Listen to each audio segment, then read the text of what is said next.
Good morning. Good morning. Really depends on how you say it, but it's a good morning. You know how I know that? I am able to release sweet chickens from my... Oh, listen to that.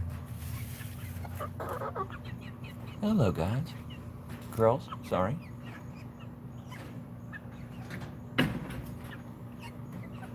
Hens, we say.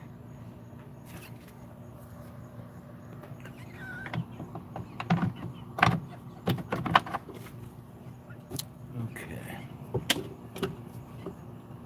I can hear the collective drum rolls of the internet occurring right now. Oh, you heard it too. Is that you, Blondie? You have to be very careful to get this thing latched. Oh, they are excited. Oh, that feeling, the first look out of the coop. A world filled with possibility and wonder. And mealworms. Scary dog barking. Aren't you the most beautiful chicken I've ever seen? Well, maybe you are. Peck the camera. Thank you.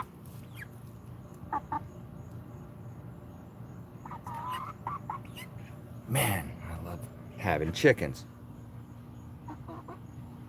So the topic of today's video is expanding beyond the backyard. So I decided to commit to the somewhat intimidating idea of starting an actual interview discussion podcast, which I'm very excited about. Also, it's a big step. And as we do this YouTube thing, you're really putting yourself out there, and I'm just trying to bring exactly who I am and hopefully motivate or inspire some people to add stuff like this to their life that will, honestly, I think bring you more frequent encounters with something like joy.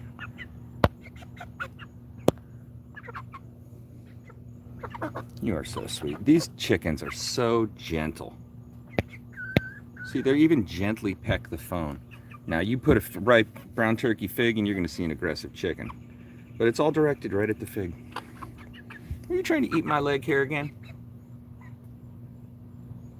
I know. You didn't mean anything by it. Look at this. These are barred rocks. They are definitely much more assertive hens. They're the first ones to the front of the cage. They're also a little bigger. And then these Rhode Island red hybrids, golden chickens, are also very wonderful. But a slightly different personality, very docile, very calm. By the way, in case you were wondering how noisy are chickens in your backyard, well, these chickens are probably getting close to 3 months old now. This is how loud they are. Not loud at all. I mean, really wonderful. We've been enjoying... Oh, there's Poncy, top hen. Hey, Poncy. Poncy is just loves the attention.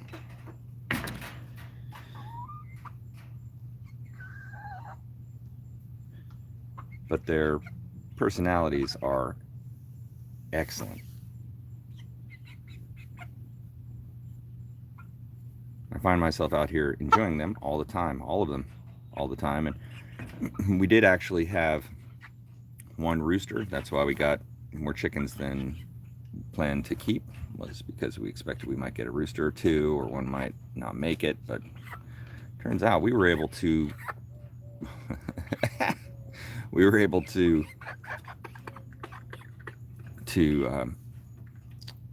keep them all very healthy and alive. They did go through a few difficulties when they were tiny chicks. They got the pasty butt, which I looked up on the internet. Plenty of help on how to solve that. We got that solved easily. And then little Poncy here. Oh, you're going to eat my camera. Little Poncy also got the top of her foot skinned by the chicken door. Just came down. It didn't latch all the way. Oh, it felt horrible. skinned her toe, and so we treated that according to advice on the internet as well, and she healed up right away. No problem. Doing better than ever. Plus, we always are feeding them lots of fresh. They love this under area. By the way, I had really, if you're going to build a chicken coop, would advise having an underneath area like this, just so they have a place to go up in there and shelter in the rain and all that kind of stuff, and have shade. But they love it back there. That's their favorite part, without a doubt. It's where they typically spend most of their time. They want to come out in free range, but not yet. We're now controlling the free ranging of the chickens, and that probably is something every single chicken owner has to come to terms with if they're in their backyard. Is how much of the yard do you want to let your chickens consume, because they'll eat up everything, and that's one of the best things about chickens, is they'll eat up everything.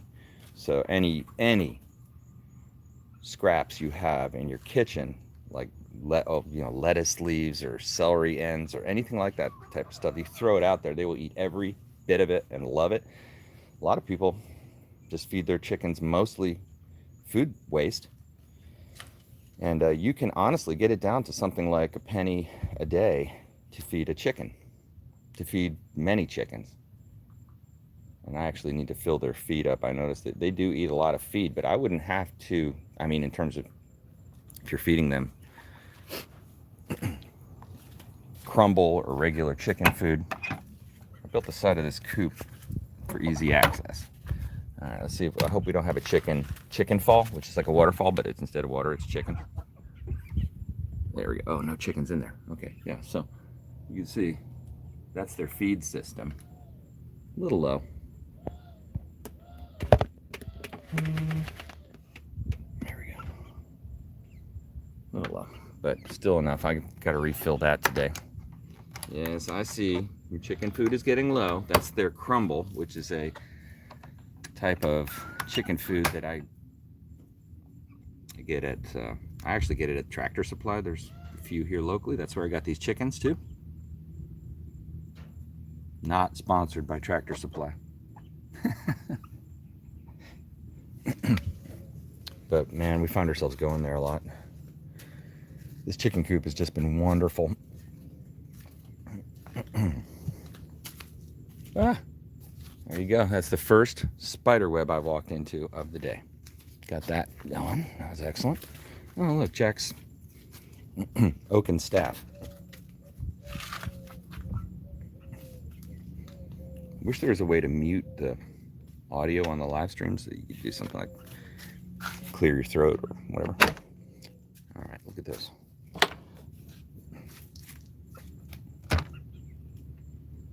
Those are the nesting boxes. Unused, untouched, most importantly, no chicken manure present. This is only for them to lay eggs in. And that period of time when they start to lay eggs, I'm told, is right around 5 months or 6. The 5 to 6 month range, they start laying eggs, and I will at that point be showing you how I will add some porcelain eggs into their nesting boxes to encourage them to lay there. Everything I've read indicates that you want to be careful to make sure that they don't associate it with a place they can go and leave manure, because you don't want that dirty eggs, obviously. But yeah, lots of fun. And then the chickens, the hens, can get broody where they want to stay on top of those eggs and hatch them. All kinds of adventures in store. Okay, well, it took a long time to get to the title of the video, but I'll just issue a invite to the internet, which is, if you would like to be on the Eat Your Backyard podcast, send an email to my email address on the About tab, and we can do that very easily. I'm going to do less than 45-minute long interviews. Things I'd like to know about are how you've applied permaculture to your backyard, what you've got growing, what you've had success with, your advice for others. Really just try to continue the momentum that we have here.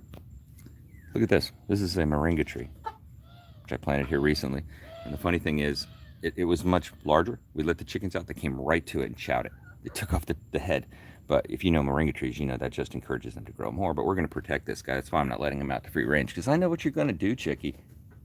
You're going to find the tastiest leaves.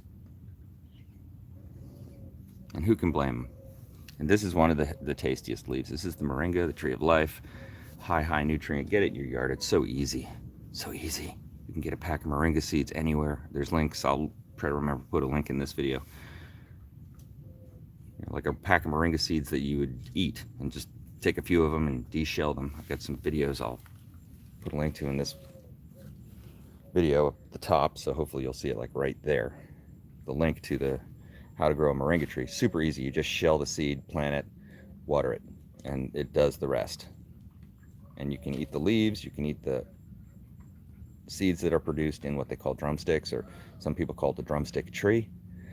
Tree of life, moringa, all these things are true, but it's a must-have. A lot like another thing I added this year, which I love, which is the pigeon pea. And look at this.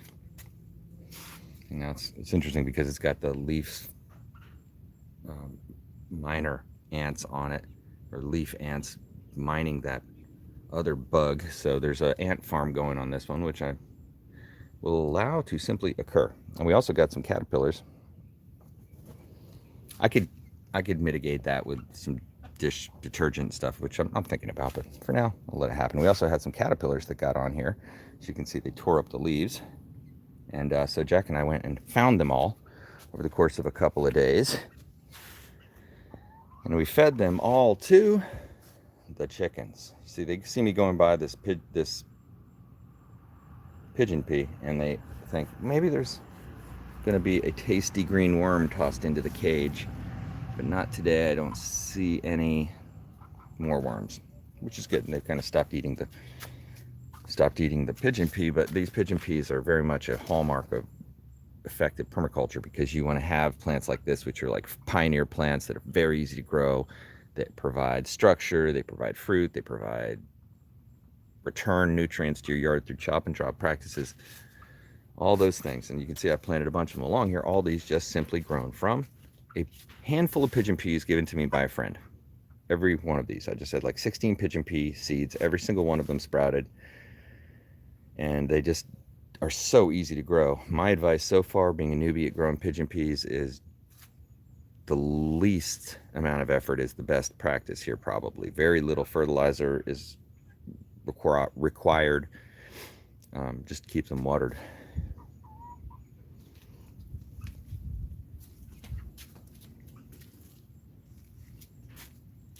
The pigeon pea.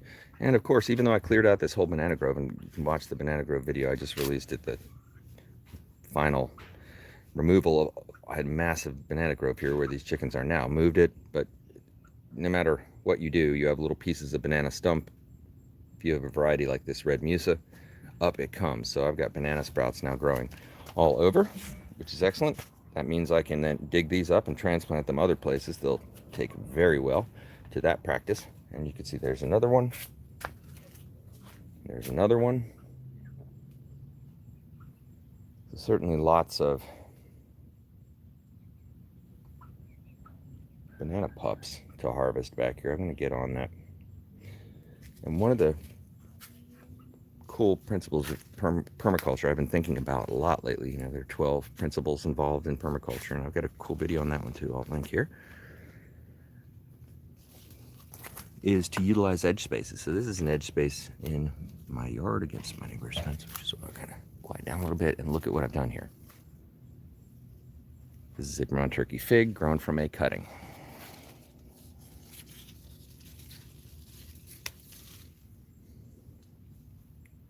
Looking good.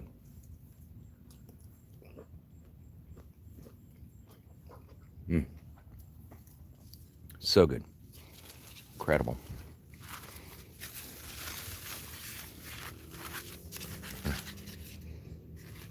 There's another fatty, but yeah, that one's good. I'm gonna go feed the chickens this one. I'll save this one for the chickens.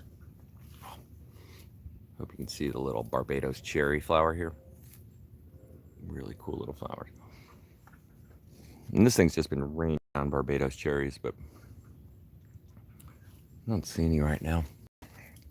Now both the rabbits, my little sweet little bunnies, and my sweet little chickies love the fig.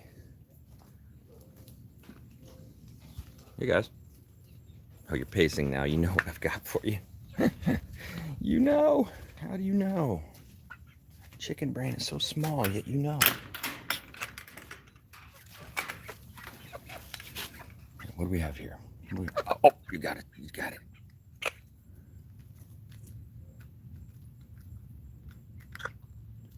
Chicken fig party. It's a chicken fig party. Look at that. See the inside of that fig? Oh, get back in there, you. Get back in there, you. Barred rocks. Bigger. They get right up front row. Now, if you, oh, I know. Come on. Just stay back in there.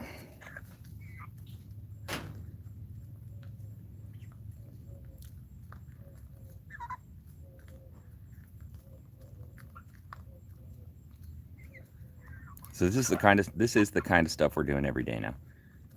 Just feeding the yard back to the yard, closed loop. So fun. Oh, you got it.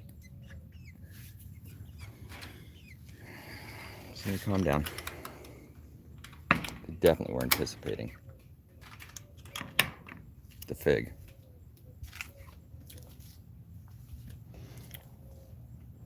Of course, the Roselli that I'm trying to grow near the chicken coop is suffering greatly. It's been attacked by the chickens many times.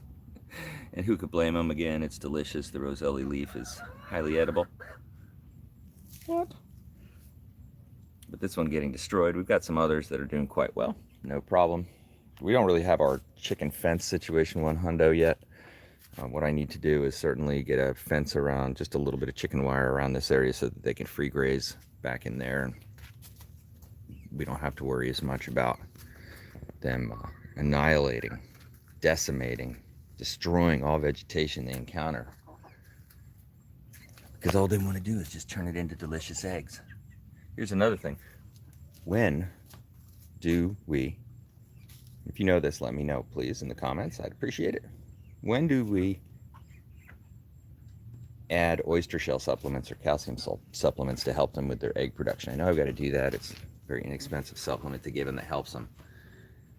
So we're going to do that. I don't know when. I'm already feeding them grit, which is like crushed granite.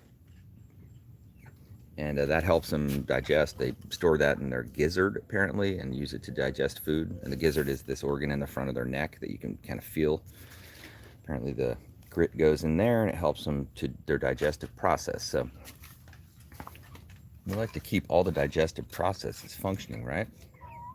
Oh, that's Chicken Joe. Hey, Chicken Joe. Got a pepper plant growing in the shade.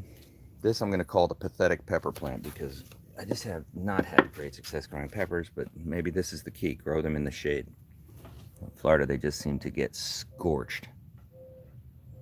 Tomatoes can be like that too, but I found a few varieties this year. Some Seminole tomatoes, some local heirloom varieties I got from a local farm.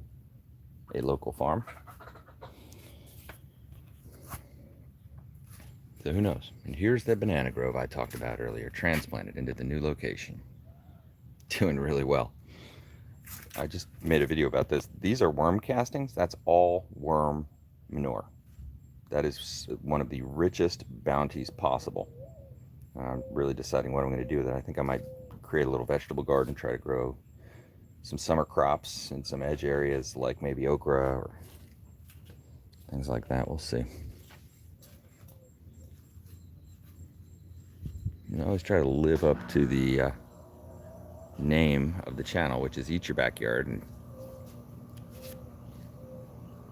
I should have left the strawberry that I ate earlier off this strawberry tree, but it's look like it's about cleaned out. Now I'm also adding a lot of undercarriage stuff now because I find that I need more leaves. Like the rabbits want mulberry leaves, the chickens want mulberry leaves, everybody wants mulberry leaves. So as before, when I would plant 6 cuttings of mulberry, and it would just be this useless thing that I had to continuously trim back, and raining mulberries, which is kind of cool still. Now it's a crop. All this stuff is returning right into my yard. So this was simply a branch that was growing over the fence from a mulberry tree over there into my neighbor's yard. I just cut it off, jammed it in the ground. Here we are. I'll try to also remember, I'll go back after and try to add the links right up here to my practice of planting mulberry trees. But if you're in loose sandy soil like this, you're probably going to have pretty easy success. I just made a YouTube short about this little banana, which grew from just a banana stump I threw on the ground right next to the compost bins. Just a good example of how easy it is to grow bananas. Sour sops are still sopping. Not sour yet, but not dead yet. Oh, interesting. Look at that. There's a little spider nest right in there.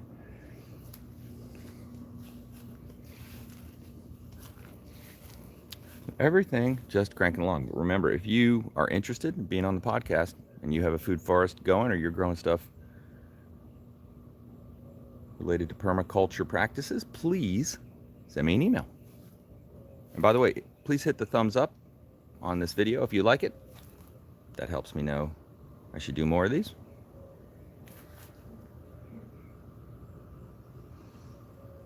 That's my update for today.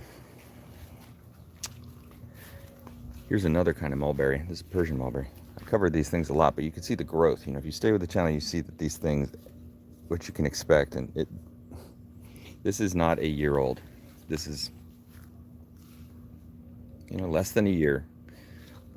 Just taking a cutting, and now it's essentially a tree with bark, Persian mulberry, big producer. Look at the size of the leaves. Very little maintenance required. Beautiful. So stoked on that. But yeah, advanced phases now in the backyard. We're going to start to populate the undercarriage with more herbaceous stuff. Again, I'm trying to keep some lawn here because we like to throw the football and walk around our bare feet and all that kind of stuff. So I do like it, but we're using 0 artificial fertilizer, very little water, really, comparatively speaking. Very focused watering practices. So I think we're on the right track. Stoked on the system. Stoked on the system. One more thing. Yeah, these pigeon peas that I did put lots of fertilizer on, they didn't like that, and they're just kind of looking mediocre. But I do believe they're going to come back nice and strong. We're going to make this whole area here into a vegetable bed, southern end of my yard, in this fall.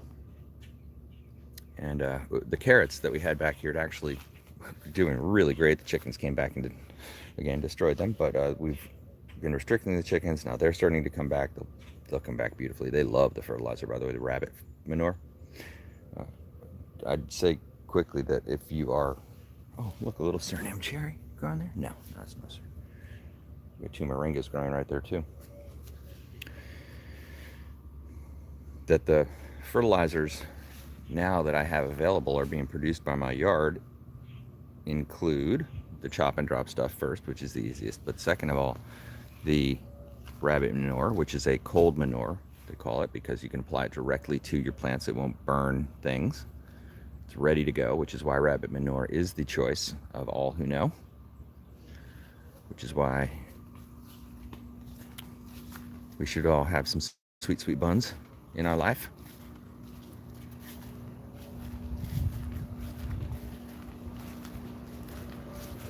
Because you can apply it straight to it. Now the chicken manure, ends up in there in 2 places, but it's a hot manure, meaning you need to compost it first before you apply it on your plants. So it takes longer. It's just more involved, but still excellent. Not as good as the bunny in terms of nutrients, though, I'm told. But you get it from 2 places: the bedding, which you have in there, which are basically shavings, or you could use hay or whatever you want to use. You collect that. They put the manure on that, and they kind of compost it themselves, and then you collect that bedding, and then you put it right over in those compost bins over there. No problem. And you're just creating wonder. You're storing away nutrient strength and power for your yard like you can't believe in with that stuff. And the other thing is on the ground, the sand. So it's very loose sand. Ooh, see that? Botsy came in and gave that little Rhode Island Red a peck. So, hey, get off my rock there. That's my rock. They have a pecking order.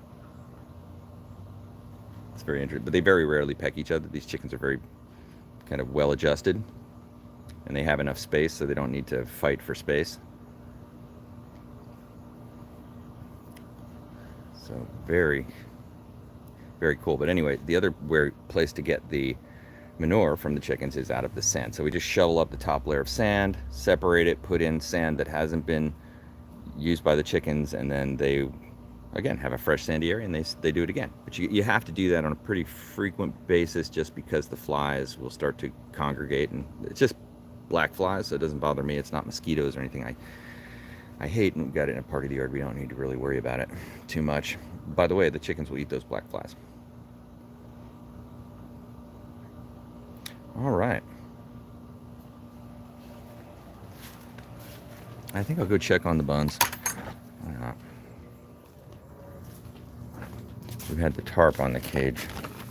Hey, Penelope. Oh, you're ready to get out and go for a run, aren't you? Hey, Thumps. All right, we'll get them out for a run. Get them some food.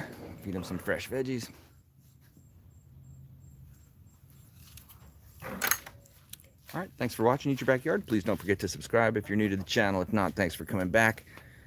Let me know in the comments what you think. I love to see those comments. Try to reply to every single one of them. So let me know. I hope you're having a great day. Hope you are inspired to add additional bountiful things to your yard and life. Thanks for watching Eat Your Backyard.